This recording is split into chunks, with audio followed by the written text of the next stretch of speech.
اس آیت کریمہ کے اس ٹکڑے سے فَاسْأَلُوا أَهْلَ الذِّكْرِ إِن كُنتُمْ لَا تَعْلَمُونَ، اس کا ترجمہ جو بظاہر قرآن شریف کی جو ہے وہ ترجموں میں، کتابوں میں، تفسیروں میں کیا گیا، اہل الذکر کا کہ پوچھو اہل علم سے اگر تم نہیں جانتے۔ کس سے پوچھے؟ اہل علم سے۔ اب تھوڑی آپ کی توجہ چاہوں گا، بیان آپ سنتے رہتے ہیں، یہاں ماشاءاللہ ایک عظیم خطیب ہیں، عظیم عالم دین ہیں، قاضی ہیں ماشاءاللہ، وہاں پہ خطبے کی کوئی جو ہے وہ یہ نہیں کہ کمی ہے، یہاں علمی نکات یا علمی موتیوں کی کمی نہیں ہے، یہاں پہ علمی موتی بھی ملتے ہیں اور روحانی موتی بھی ملتے ہیں کہ ادھر سے علمی موتی ظاہر ہوتے ہیں اور خانقاہ اسکندریہ کے مزار قرب انوار سے روحانی موتی نشاور ہو رہے ہیں۔ یہاں سے آپ کو دونوں چیزیں ملتی ہیں، کمی نہیں یہاں کسی چیز کی، صرف یہی انہی اولیاء اللہ کے علماء کے قدموں کی اور ان کی روحانیت کی برکات اور خیرات کچھ چیز آپ کو تھوڑی سی دیر کے لیے آپ کے دامن میں ڈالنا چاہتا ہوں۔ بات یہ ہے، فرمایا فَاسْأَلُوا أَهْلَ الذِّكْرِ إِن كُنتُمْ لَا تَعْلَمُونَ، ترجمہ ہوا بالکل ٹھیک ترجمہ ہے، اپنی جگہ پہ بجا ترجمہ ہے کہ پوچھو اہل علم سے، پوچھو اہل علم سے۔ اچھا بتائیے کہ علم جو ہے، ذکر کا معنی کیا کیا گیا؟ بولے نا، ذکر کا معنی کیا کیا گیا؟ علم سے۔ اچھا خود علم جو ہے وہ عربی کا لفظ ہے کہ نہیں؟ ہے کہ نہیں؟ وَقُلْ رَبِّ زِدْنِي عِلْمًا، اے اللہ میرے علم میں اضافہ فرما۔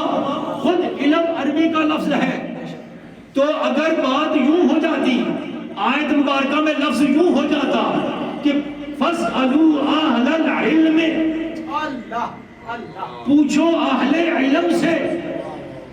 اگر علماء تشریف فرمائے، صرفی ناوی حضرات بھی بیٹھے ہیں، علماء قابل قدر بیٹھے ہیں، اگر یوں ہوتا فَاسْأَلُوا أَهْلَ الْعِلْمِ، تو نہ آیت کا معنی غلط ہوتا، نہ نحوی لحاظ سے غلط ہوتی، نہ صرفی لحاظ سے غلط ہوتی، گرامیٹیکلی بھی ٹھیک ہوتی کہ لفظ بھی عربی کا ہے، علم لفظ ہے کہ پوچھنے کا تعلق ہے، سوال کا تعلق ہے، پوچھا تو اہل علم ہی سے جاتا ہے۔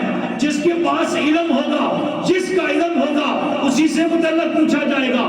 طب کا علم کی ضرورت ہے تو طب سے پوچھنا پڑے گا، میڈیکل کا علم ہے تو اس سے پوچھنا پڑے گا، فتوے کی ضرورت ہے تو قاضی سے، مفتی سے پوچھنا پڑے گا، اور اگر کوئی شریعت کا حکم مسئلہ ہے یا کسی دیگر دینی مسئلہ ہے علماء سے پوچھنا پڑے گا، وہ حدیث کا مسئلہ ہے محدثین سے پوچھنا پڑے گا، تفسیر کا مسئلہ ہے اہل علم تفسیر سے پوچھنا پڑے گا۔ ہر ایک علم والے کا اپنا اپنا دائرہ کار ہے، اسی سے پوچھنا پڑے گا، اسی کے پاس جانا پڑے گا۔ اگر کوئی دل کی مرض ہے تو دل والے ڈاکٹر کا جو علم رکھتا ہے اس کے پاس جانا پڑے گا۔ آنکھ کی مرض ہے تو آنکھ والے ڈاکٹر نے جو علم لیا اس کے پاس جانا پڑے گا۔ دیگر جسم کی کوئی امراض ہے اس کے پاس جانا پڑے گا، اس علم والے کے پاس جانا پڑے گا۔ ہر ایک جو ہے اپنے اپنے علم کے لحاظ سے اس کے پاس جانا پڑے گا، اور جائیں گے تو بات بنے گی۔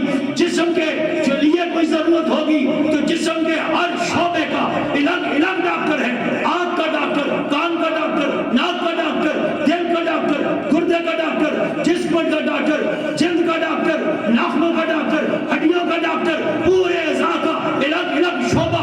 ہاسپٹل میں الگ شعبے بنے ہیں، ہر شعبے میں جانا پڑے گا، اس کی پرچی لینی پڑے گی، اس ڈاکٹر سے اپائنٹمنٹ لینی پڑے گی۔ جسم ایک، شعبے اتنے،